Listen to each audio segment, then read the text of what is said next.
오늘 우리가 읽은 본문의 말씀 1절을 보면 여호수아가 죽은 후에 이렇게 본문이 시작이 됩니다. 소위 사사기 시대가 이제 열린 것인데요. 사사기 전 시대, 지금 1절의 두 단어 여호수아가 죽은 후, 그 이전에는 또 여호수아와도 비교하기도 어려운 모세라고 하는 탁월한 지도자가 있었죠.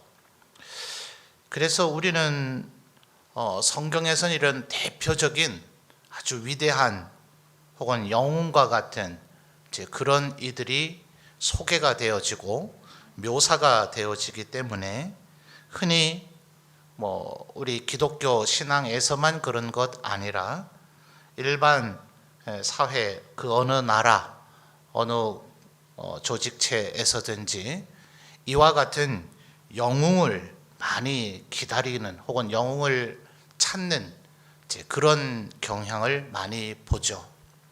우리 생각에는 모세 같은 이가 있어야 위대한 일을 이룰 수 있을 것 같고, 또 여호수아가 있어야 위대한 일을 이룰 수 있을 것 같지만, 이 사사기 시대는 전혀 그런 기대감을 갖지 못한 사람들 12명이 얼마든지 하나님의 일을 감당할 수 있다는 것을 보여주는 기록입니다. 특별히 오늘 총회를 했었는데 어떤 분위기에서 하셨는지 잘 모르겠습니다. 어떨 때는 이제 서로 회장을 주로 하고 싶어 하실 수 있겠죠. 이렇게 그런 기관이 간혹 있는가 하면, 또 어떤 시대에는 서로 좀 하기 부담스러워서 서로 좀 하시죠 이렇게 권유하다가 그것이 갈등의 양상까지 되곤 하는 것들을 어느 교회 어느 기관에서든지 종종 보게 되어집니다. 성직을 사모해야 되지만 또 어떤 면에서는 참 부담스러운 부분들이 많이 있겠죠. 내가 은사가 다양하고 또 출중하고 탁월하면 남이 굳이 권유하고 추천하지 않아도 내가 해보겠다 하겠는데, 또 사람마다 성격과 그 성격 유형들이 또 안 그런 분들이 있거든요. 그저 겸손과 겸양의 그런 표현이 아니라 어떤 이는 꼭 리더 역할을 좀 맡겨줘야 돼요. 근데 안타깝게도 역량이 안 되는데 자꾸 리더를 하고 싶어 하면 참 그것도 난감하죠. 근데 성향 자체가 이끌어가는 리더 성향이어야 가지고 맡겨줘야 되지, 안 그러면 자꾸 뒤에서 비판하고 정죄를 하는 성향을 가진 분들이 있어요. 또 어떤 분은 앞서가는 리더가 막 시키면 시킨 일은 정말 잘하는데 누군가를 이끌어가고 리더해가고 또 일을 분배하고 또 일을 추진하고 경영하는 이런 성향이 안 되는 분들이 있어요. 이러다 보니 사실은 우리는 언제나 모세 같은 영웅 혹은 여호수아 같은 영웅이 있다면 얼마나 좋을까, 이런 생각들을 종종 하게 됩니다. 근데 그런 이들이 어느 시대나 늘 있으면 얼마나 좋겠어요. 그렇죠? 또 우리 교회도 가득가득하면 얼마나 좋겠어요. 또 어느 기관에든지 골고루 분포가, 연령층이 골고루 분포가 되어 있으면 얼마나 좋겠어요. 어느 구역은 어느 전도회는 참 재밌게 아주 잘 되어지고 있다던데, 날이 갈수록 인원이 늘어난다던데 왜 우리는 그렇지 못할까, 이런 생각을 갖게 될 수도 있을 것입니다. 그럴 때 자꾸 영웅을 찾지 말고 3절 말씀을 보면 오늘 설교의 제목이기도 한 영웅이 없어도 우리들이 얼마든지 하나님의 일을 잘 감당할 수 있는 방법이 있더라 하는 거죠. 자, 3절 말씀을 여러분이 한번 다시 읽어봐 주실까요? 시작.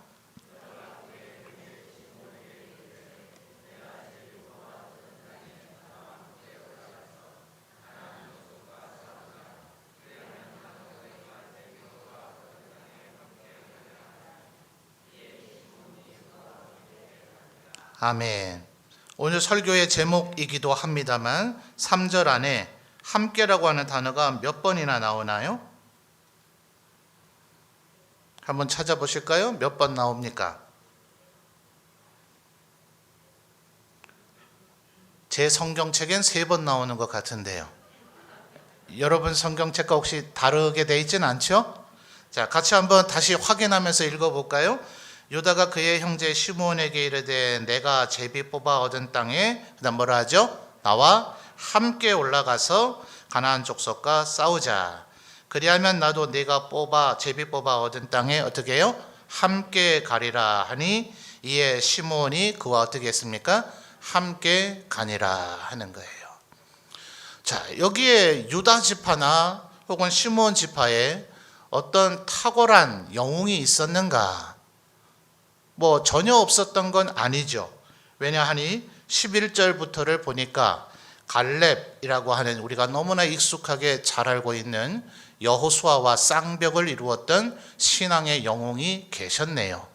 또 13절을 보니 갈렙의 아우 그나스의 아들인 온니엘, 그러니까 단순한 온니엘을 소개하기 위한 이름의 거론에 지나지는 않으나 그나스라고 하는 또 이름 있는 리더가 분명히 계셨네요. 그리고 그의 아들인 온니엘도 있었습니다. 자, 그런데 12절 말씀을 보면 갈렙이 말하기를 기럇세벨을 쳐서 그것을 점령하는 자에게는 어떻게 한다 합니까? 내 딸 악사를 아내로 주리라. 악사가 노처녀였을까요? 조금 레아처럼 안목이 어두워서 결혼처를 얻기가 어려워서 그랬을까요? 보통 이런 경우에 기럇세벨을 점령하면 내 딸 악사를 주겠다 하는 것은 사실은 줄 수 있는 것 전부를 주겠다는 얘기죠. 아니 그럼 본인이 직접 하시지 뭘 그렇게 사람을 찾고 계세요? 왜 그럴까요? 이런 경우는 거의 대부분 더 이상 이제 갈렙이, 우리는 여호수아서에서 내 나이가 85세지만 예전에 가데스 바네아에서 가나안 땅을 정탐할 때나 똑같이 지금도 건강 상태가 좋으니 내가 헤브론을 점령하도록 허락해 주십시오, 이렇게 얘기한 부분이 나오나 아마도 성경학자들은 이 사사기 1장은 그때보다도 시간이 좀 더 지난 후 1절에 뭐라 했죠? 여호수아가 죽었다 하잖아요. 그 얘기는 여호수아서에 갈렙이 내 나이가 85세로 돼 아직도 강건하니 할 때는 갈렙이 그 말을 누구에게 했죠? 여호수아에게 했었거든요. 그런데 1절에 지금 여호수아가 돌아가셨다 하니 갈렙의 나이가 85세보다 많다는 얘기죠. 그러니 아마도 이제는 갈렙이 진두지휘에서 전쟁을 지휘하기에는 조금 무리가 되는 연세가 되셨기에 또 다른 지도자를 찾더라 하는 거예요. 그런데 13절에 등장하는 이 온니엘이라고 하는 사람의 이름을 우리는 이곳에서 처음 접하게 되어집니다. 자, 그러니 유다 지파나 그나마 유다 지파는 지금 갈렙, 그나스, 온니엘 3명의 이름이 소개가 되어졌지만 시므온 지파의 이름은 누가 소개된 바가 있습니까? 없죠. 그러니까 지금 유다 지파도 시므온 지파도 위대한 영웅은 없더라 하는 거예요. 그런데 일을 해내요? 못 해내요? 일을 해내더라 하는 거죠. 그러니 여러분, 절대로 내가 회장 역할 잘할 수 있을까? 총무, 서기, 회계 역할, 서기 역할 잘할 수 있을까? 이렇게 생각하지 마시고 비결은 뭐예요? 함께 하시면 되는 겁니다. 이것이 지혜로운 방법이고 이것이 리더십의 방법이고 이것이 사람을 키워내는 방법입니다. 혼자 하는 게 속 시원합니까? 같이 하는 게 속 시원합니까? 아니, 속 시원한 거예요. 뭐 사람마다 스타일은 다를 수 있어요. 속 시원한 건 혼자 하고 끝내버리는 게 낫죠. 아니 여러 명 하려고 그러면 제때 뭐예요 안 뭐예요? 꼭 늦는 사람이 있잖아요. 꼭 그날인지 아닌지 기억 못 하시는 분 계시잖아요. 그리고 본인이 알아서 와야 되는데 연락을 해줬니 안 해줬니 하는 분 계시잖아요.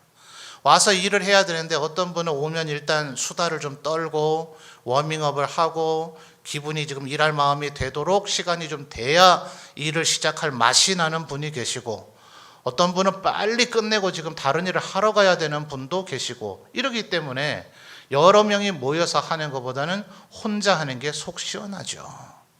그래야 뭐 토론하고 자시고 할 것도 없고요. 물건을 이거를 살까 저거를 살까, 이런 방법으로 할까 저런 방법으로 할까, 이런 순서로 할까 저런 순서로 할까, 토론하고 결정하고 자시고 할 것도 없고 빨리 끝내버릴 수가 있거든요. 그런데 그렇게 하면 다른 사람들과의 함께라는 일이 이루어져요, 안 이루어져요? 절대로 이루어지지 않습니다. 어떤 이는 경험이 많고, 비록 모세나 여호수아 같지는 않다 하더라도 경험이 많기 때문에 자기는 얼마든지 그렇게 할 수 있지만 누구나 다 그렇지는 않죠. 경험이 아직 없는 사람에게는 분명히 경험을 해야 될 일이 있는데 본인이 계속 그 전도에 계속 있을 건 아니잖아요. 혹시 아직도 연세 규칙 어기시고 밑에서 안 올라가면 영원히 젊어질 줄 알고 계속 그 기관에 남아 계신 분이 이제는 안 계시죠? 대답을 하셔야 제가 믿는데요. 제가 점검을 해볼 겁니다. 오늘 교육자 사무실에 제출된 것을. 내가 언젠가는 윗기관으로 올라가게 되면, 형님이 올라가고 언니가 올라가면 밑에 동생분들이 이제 바톤을 받아야 되는데, 이거 경험을 함께 하질 않으면 내 혼자 속 시원하게 빠르게 일 처리한다고 다 해버리면 그분들이 정작 임원이 됐을 때는 아무런 경험을 해보지 못한, 그래서 간혹 보면 지금까지 늘 그렇게 해왔는데 본인이 이제 지금까지 아무 신경 쓰지도 않고 함께 일도 동참도 안 하고 있다가 그 일을 맡으니 하늘에서 신비로운 계책을 얻어낸 것처럼 아이디어를 내잖아요. 지금까지 계속 그렇게 해왔었는데 그동안 그분은 동참을 안 했고 경험이 없고 지혜가 없었던 거죠. 그러니 언제나 그룹에 속해 있는, 조직 안에 속해 있는 이들이 모두 다 골고루 성장하도록 하기 위해서는 언제나 함께 하는 것, 이것이 제일 중요합니다. 그죠? 나 혼자 뭐 많은 일을 해내는 것, 하나님 절대로 그런 걸 원하지 않으세요. 우리 교회 안에 있는 모든 이들이 이런 전도회나 구역이나 기관의 이런 일들을 통해서 하나님의 일들을 배워가고 거기에서 내 은사들이 자라가게 되고, 또 그 일을 행하는 과정 속에서 너무 세상적 가치처럼 효율, 경영, 업적 이런 것에 너무 목매지 마세요. 어떤 분들은 자기 임기 안에 뭔가 영원히, 우리 점천주일교회 60년사를 썼습니다만 언젠가는 또 100년사 이런 거 쓸 날이 오겠죠. 거기에 뭐 한 페이지 정도는 장식이 돼야 되는지 내 임기 안에는 반드시 무슨 일을 이뤄내리라 하는 강박관념에 자꾸 시달리는 경우가 있어요. 그럴 필요는 없죠. 또 누구나 그럴 수는 없는 거예요. 세종대왕은 하늘에서 뚝 떨어진 게 아니고요. 성종대왕이 하늘에서 뚝 떨어진 게 아니고요.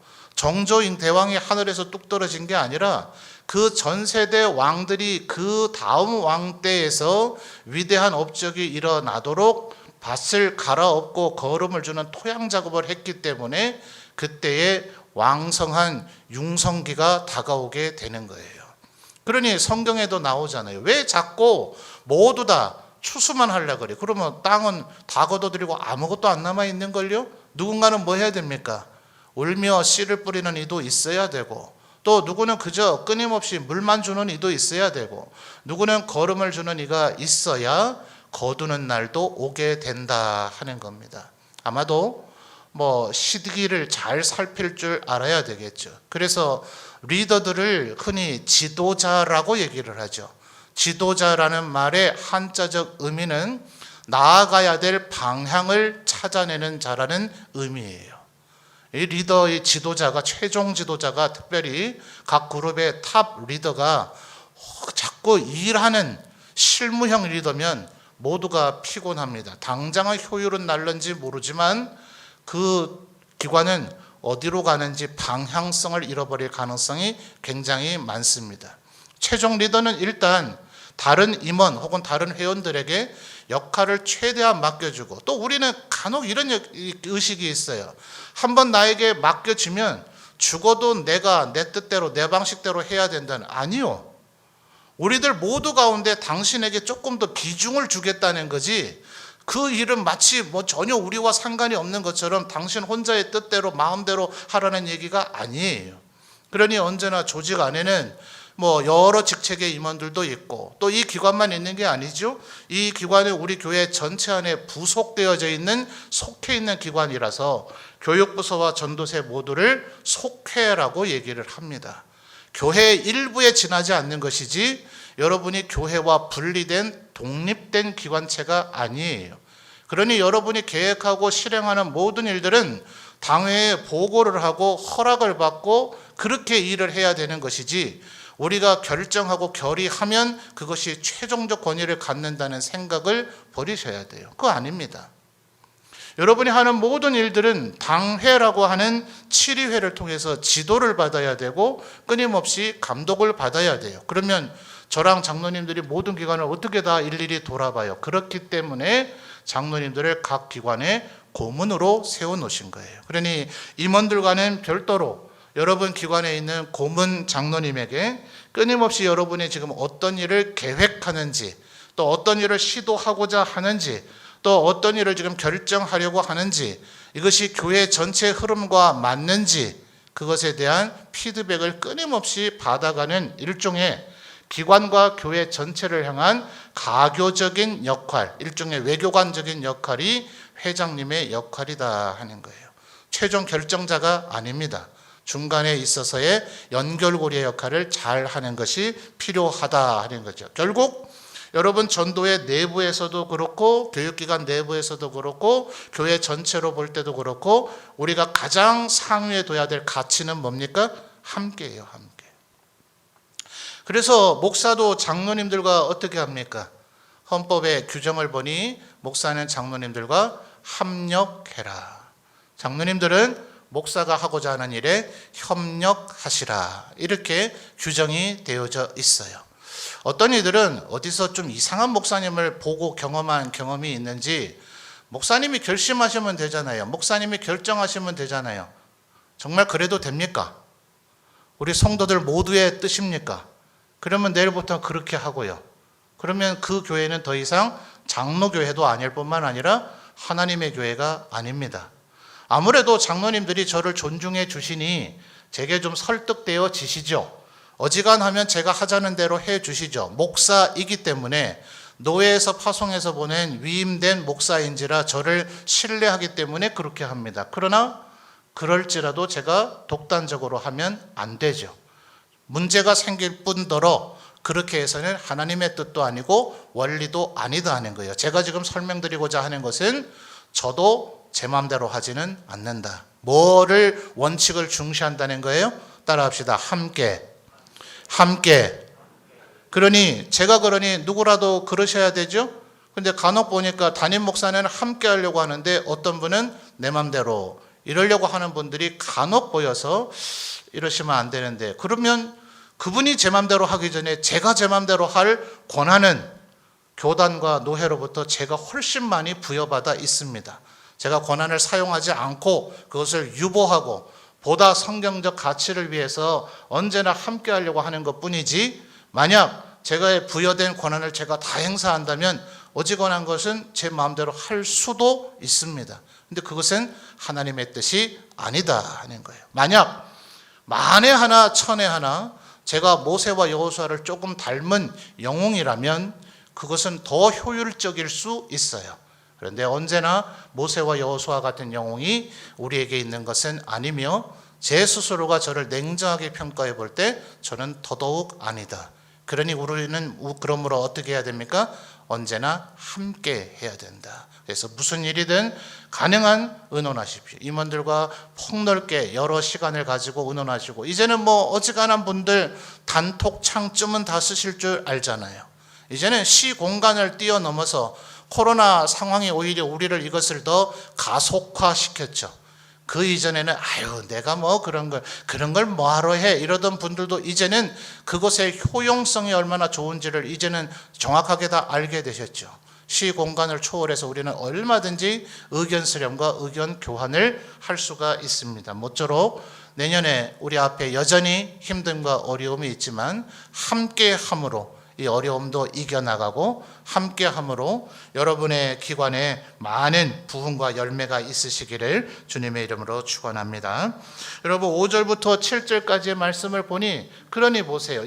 지금까지 모세와 여호수아 시대에도 이와 같은 위대한 업적이 기록된 적이 없습니다. 뭐 썩 좋은 샘플은 아닙니다만 5절을 보면 아도니 베색이라고 하는 자가 있는데 이를 공격해서 유다와 시므온 연맹군이 이겼습니다. 그런데 이 사람이 어떤 사람이냐? 7절 말씀을 보니 아도니 베색이 스스로 한탄하는 거예요. 내가 결국 뿌린 대로 거두는구나. 인과응보를 당하는구나. 내가 70명의 왕한테 이런 못된 짓을 했더니 내가 했던 그대로 내가 보복을 당하는구나. 70명의 뭐라고요? 자, 7절 보고 계십니까? 아도니 베색이 이르되 옛적에 70명의 누구요? 왕들요, 왕들. 물론 사실 이 여호수아서 사사기에 왕이라고 묘사가 되어 있긴 하지만 요즘 현대적으로 말하면 시장님 정도입니다.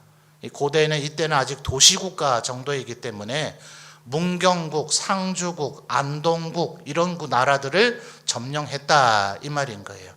그럴지라도 70명의 70개의 시를 정복할 정도면 아도니 베색이 대단한 사람이겠어요? 대단한 한 사람이겠어요? 70개의 왕을 그 나라를 정복하고 그 왕들을 자기의 밥상 밑에 그렇게 표현하고 있지는 않으나 7절 중반절의 의미는 마치 강아지 키우듯이 그렇게 밑에서 밥 주워 먹게 만들었다는 얘기입니다. 70명의 왕을 이렇게 할 정도면 어마어마한 대단한 인물인 거죠. 그런데 누가 이겼다고요? 누가요? 유다와 시므온의 연합군이 이 아도니 베색과 싸워서 이겼다란 말입니다. 도대체 누가 이 전쟁을 이끈 리더이고 누가 이 전쟁을 이끈 영웅입니까? 그 영웅이 없어요. 그 영웅이 없는데도 불구하고 유다와 시므온 뭐함으로요? 함께함으로 그들은 이와 같은 위대한 승리를 거두었다 하는 것입니다. 그러면 함께만 하면 모든 일이 무조건 다 잘 되는가? 그렇지는 않죠. 11절을 보니 이미 설명했습니다만 12절에서 85세보다 훨씬 연세가 많아지신 갈렙 어르신이 나는 이제 더 이상은 못하겠다. 더 이상은 무리다. 누가 이 기럇세벨을 점령하겠는가? 아니 뭔가 똘똘해 보이고 대단한 영웅과 같은 자질이 보이는 사람이 있었다면 그 사람에게 네가 가라고 벌써 명령을 했지 굳이 자기의 딸 여성분들 이러면 좋겠습니까? 아니 내 남편은 내가 골라야지 뭐 아버지가 누군지도 모르는 사람에게 나를 무슨 시상품 주듯이 지금 같으면 상상치도 못할 일이죠. 그런데 갈렙이 얼마나 절박하면 이 기럇세벨을 정복하기는 해야 되겠는데 이것을 정복할 만한 위대한 영웅 같아 보이는 자질이 있어 보이는 사람이 있었다면 굳이 이런 절차를 하겠냐고요. 그냥 예컨대 그나스야 온니에라 네가 가서 이 성을 정복해라 라고 명령을 했을 거 아니에요. 근데 그 명령을 못하고 내 딸 악사를 주겠다 이렇게까지 상을 내걸 정도면 그럴 가능성이 있어 보이는 사람이 있었다는 거예요? 없었다는 거예요? 없었다는 얘기죠. 일단 갈렙의 눈, 어쨌든 믿음의 사람이요 하나님 앞에 충성스러운 사람이었던 갈렙의 눈에는 온니엘조차도 그럴 만한 가능성이 있는 사람으로 보이지는 않았더라 하는 겁니다. 그런데 놀라운 반전이 일어나죠. 13절에 갈렙의 아우 크나스의 아들인 온니엘이 그것을 어떻게 했어요? 점령해내더라 하는 거예요. 그러니 여러분 하나님 앞에 늘 기도하십시오. 그리고 함께 일을 해 가십시오. 그러다 보면 저분이 설마 우리 교회 나온 지 얼마 되지도 않았는데 신앙생활 한 지도 얼마 안 됐다던데 그동안 내 눈에 보여진 거로 봐서는 도무지 이런 일을 해내지 못할 텐데 대부분은 그 예측이 별로 틀리진 않죠. 그런데 우리들이 뭐 하면요? 함께 하면요. 이 함께란 단어를 단순히 얼굴 마주대하는 것만으로 얘기하지는 마십시오. 저는 제 부교육자들에게 조금 한번 회의를 진하게 할 때는 얘기를 굉장히 많이 합니다. 제가 말하기를 즐겨하는 사람이기도 하지만 말하면 저는 오히려 힘이 더 나는 것 같아요. 또 스트레스도 풀리고 그래서 좀 말이 많은 편입니다. 집에 들어가면 가족 4명이 분명히 거실에 있었는데 시간이 흐르다 보면 거실에는 저 혼자 있더라고요. 자꾸 혼자 말을 많이 하니 듣기 싫었는 모양이죠. 그런데 우리 교육자들에게 제가 많은 말을 해줍니다. 왜냐하면 그런 얘기는 책에도 안 나와 있고 신학교에서도 가르쳐 주질 않아요. 함께라고 하는 것은 단순히 얼굴을 마주대하는 것을 얘기하는 게 아닙니다. 지난 세월 동안 살아왔던, 또 이것이 이제 어르신들 너무 얘기를 많이 하시면 다 거실에서 나가겠죠. 적정선을 해야 되기는 하겠지만 소위 말하는 노하우의 전수여야 되는 겁니다. 그러면 어느 순간 전혀 그럴 가능성이 있어 보이지 않던 13절에 누가요? 온니엘이 위대한 영웅으로 나타나더라 하는 겁니다. 모쪼록 바라기는 2022년에 하나님의 교회의 각 기관을 섬기게 될 임원들 가운데 온니엘과 같은 위대한 용사가 드러나게 되기를 주님의 이름으로 축원합니다. 그러니 그 온니엘에게 주어진 이 악사라고 하는 여인이 얼마나 대단한 여인입니까? 딸 둔 친정 부모님들 요즘도 이런 딸 있나 모르겠네요. 조심하셔야 되죠. 시집 보낸다니까 자기 남편에게 꼬드겨서 14절에 아버지에게 밭을 구하세요. 근데 15절을 보니까 밭 얘기는 없죠. 그런데 15절에 보시면 이르되 뭐 달라 합니까? 내게 복을 주소서. 아버지께서 나를 남방으로 보내시니 그 다음 뭐라 합니까? 샘물, 다음에 뭐예요? 샘물 뭐예요? 자, 그러면 14절과 15절을 보니 밭을 얻었어요? 못 얻었어요? 14절에 밭을 구하자고 계획을 했다가 15절에서는 포기한 겁니까? 아니죠. 두 구절은 지금 연결되어 있는 거예요. 밭을 구하자고 얘기했던 이 악사가 우리 친정 아버지에게 뭐 딸이 나만 줍니까? 나만 가면 뭐 손가락 빱니까? 아버지 나 굶어 죽일 겁니까? 나를 시집 보내려면 밭도 줘야죠. 가만 생각해 보니까 밭만 가지고 안 되겠는 거죠. 복도 주세요, 샘도 주세요 하니 갈렙이 15절 하반절에 뭐예요? 윗샘과 아랫샘을 그에게 주더라 하는 거예요. 하나님 앞에 기럇세벨 갈렙도 야 이제 나는 무리다, 나는 안 되겠다. 누가 이 기럇세벨을 정복하겠는가? 누가 나서겠어요?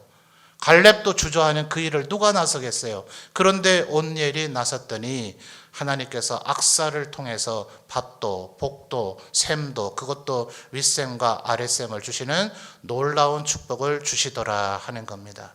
하나님의 일을 충성스럽게 감당해 보십시오.